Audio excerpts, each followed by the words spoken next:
আর দিচ্ছি কেক, আরো কেক খাবে শ্রী, দুটো বাজছে হিয়া, ঘুমা। So guys, good morning, welcome back to the channel, welcome to this anniversary vlog.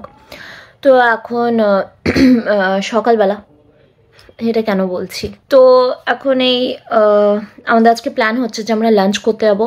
ডিনারটা হবে না, কারণ কি আমাদের দুজনেরই আজকে অফিস আছে, আমরা ছুটি নিইনি, আমি তো নিইনি আরও, বিকজ আমার এত ছুটি নেই এখন। আর নেক্সট উইক হচ্ছে আমার দাদার ছেলের পৈতে কৃষুর, তো ওই টাইমে আমার ছুটি লাগবে, তো ওর জন্য এখন আর ছুটি নিতে পারছি না। তো লাঞ্চ করে চলে আসবো, বা লাঞ্চটা কোথায় যাব সেটা ফাইনাল করছি আর কি। আর বাকি এখন এডিটিংয়ে বসেছি, একটা ব্লগ এডিট করব, তারপরে রেডি হয়ে বেরোবো। এনে হিয়া,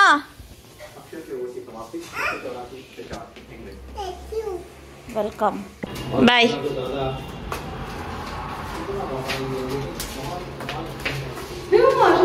দেখো টাটা।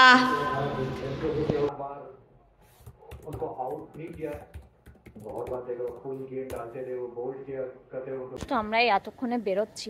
আজকে বেরোবার টাইমে মানে শ্রী এত ঝামেলা করছিল, সমানে কাঁদছিল, কিছু খেতে চাইছিল না, ওর জন্য অনেক লেট হয়ে গেল। তারপরে এখন একটু শান্ত হয়েছে, জানি না মানে কোথাও বেরোবার প্ল্যান থাকলে একটু যেন ওদেরও বিহেভিয়ারটা এত চেঞ্জ হয়ে যায়। এখন চলে এসেছি, আমরা লাস্টলি ডিসাইড করেছি গ্লুকে আসবো, তখন গ্লুকেই চলে এসেছি।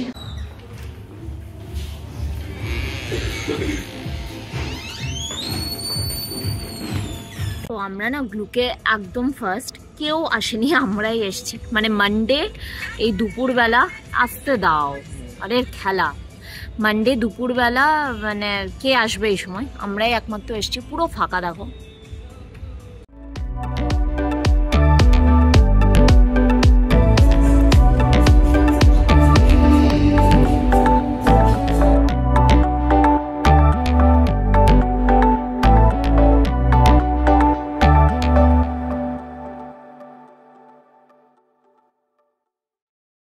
এখন খাওয়া হয়ে গেছে, আবিরের একটা কল আছে সেটাও নিচ্ছে, তারপরে এখান থেকে বেরিয়ে যাব।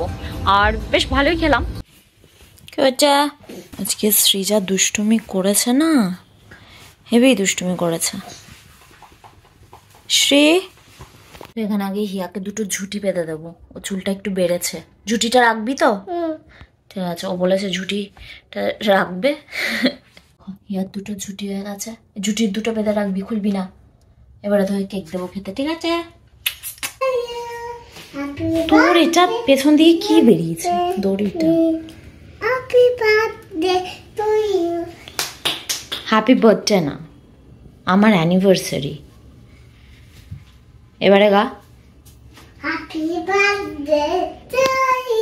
আজকের রাতের মেনু হচ্ছে ফ্রাইড রাইস আর মাটন কষা। চলে এসছে। কি হয়েছে, কপাল খারাপ কেন বলছে?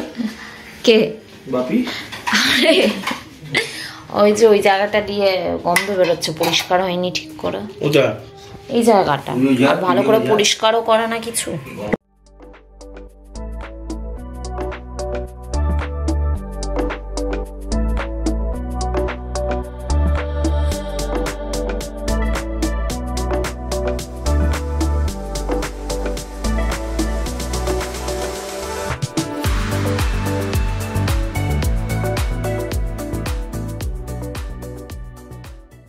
বাবা এখন দুধ খাচ্ছ এত রাত্রেবেলা, এত কিছু খাওয়ার পর?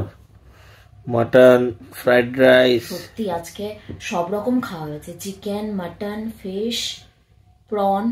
কিন্তু আমার তাও মানে আমি আজকে ভেবেছিলাম আর দুধ খাবো না রাত্রেবেলা, কিন্তু আমার এটা নেশার মতো, মেয়ে না খেলে আমার হয়ই না। থাক কিছু হবে না, খেয়ে নি। তো আজকে গ্লুকে আমরা খুব ভালো খেয়েছি। আবির কেমন খেয়েছো তুমি? হ্যাঁ ভালোই খেয়েছি, কিন্তু আমি খুব বোর হয়েছি প্রচন্ড। খেলা দেখছিলাম। ফার্স্টে আবির কি করলো, মানে এইগুলো অ্যাকচুয়ালি হয় কিন্তু আমরা দেখাই যে মানে খুব মজা করছি, আমরা বাইরে খেতে গেছি, we are spending a quality time, good time, এমনি কিচ্ছু না। আমার লাস্টে মনে হচ্ছিল আমি হিয়াকে নিয়ে এলাম না কেন, হিয়া গেলে অ্যাটলিস্ট তাও টাইম পাস হয়ে যায় ওর পিছন দৌড়ে দৌড়ে। ফার্স্টে আবির ও তো এমনিতে মোবাইল সবসময় স্ক্রল করে, তারপরে ও খেলা দেখলো, তারপরে ও একটা কল নিল, মানে একটা ও যেন ওরই কাজগুলো করতে গেছিল। আর যতক্ষণ খাবার ছিল ঠিক আছে, আমি খাবারের প্রতি ফোকাস ছিলাম, তারপর খাবারও শেষ, তাও বসে আছি, ও কল নিয়েই যাচ্ছে। স্ট্যান্ড আপ ছিল না। আচ্ছা শোনো, আমাদের অ্যানিভার্সারি হয়ে গেছে, আর মানে মোস্টলি অ্যাবাউট টু ফিনিশ, কারণ কি এখন মানে 12টা বাজতে চললো। আর দিস ইয়ার আমরা বলেছি আমরা কেউ কাউকে কোনো গিফট দেবো না, তাই না? আমরা কেউ কাউকে গিফট দিইনি, কিন্তু আমাকে দাও একটু, কারণ আমি তোমার মুখটা দেখাতে চাই। দাও দাও দাও, না ঠিক আছে, একবার দাও না। আচ্ছা, তো আমরা কেউ কাউকে কোনো গিফট দেবো না বলেছি, ঠিক? কিন্তু তোমার যদি মনে থাকে আমি একটা জিনিস চেয়েছিলাম তোমার থেকে। ফুল। ইয়েস। ফুলটা কি করে দেব? কি করে দেবে মানে? ফুলটা দিয়ে আসবো, কালকে কিনে আনবো। কালকে দিয়ে আসবো মানে এটা কি? মানে মরে গেছি নাকি কবরস্থানে দিয়ে আসে যেমনি? কালকে কিনে আনবো না, কালকেটা আর অ্যাকসেপ্টেড হবে না। আমি কোনো গিফটই চাইনি, বাট আমি আবিরকে অনেক আগের থেকে বলে রেখেছিলাম আমাকে অ্যানিভার্সারিতে একটু ফুল দেবে, ঠিক আছে? ফুলের বুকে আমার যেহেতু খুব ভালো লাগে, ও সেটুকুও ভুলে গেছে। ঠিক আছে চলো, ওইদিকে চাচামেচি হচ্ছে, হিয়া এখনো ঘুমায়নি। তো ঠিক আছে চলো, আজকে অ্যানিভার্সারি ব্লগটা এখানেই এন্ড করে দিচ্ছি। আর তোমাদের আমাদের অ্যানিভার্সারি ব্লগ কেমন লাগলো অবশ্যই জানিও। চ টাটা, গুড নাইট। এখন ওদের দুটোকে ঘুম পাড়াতে হবে, না হলে মা আর বাপি পাগল হয়ে যাচ্ছে ওই ঘরে। Tata, good night.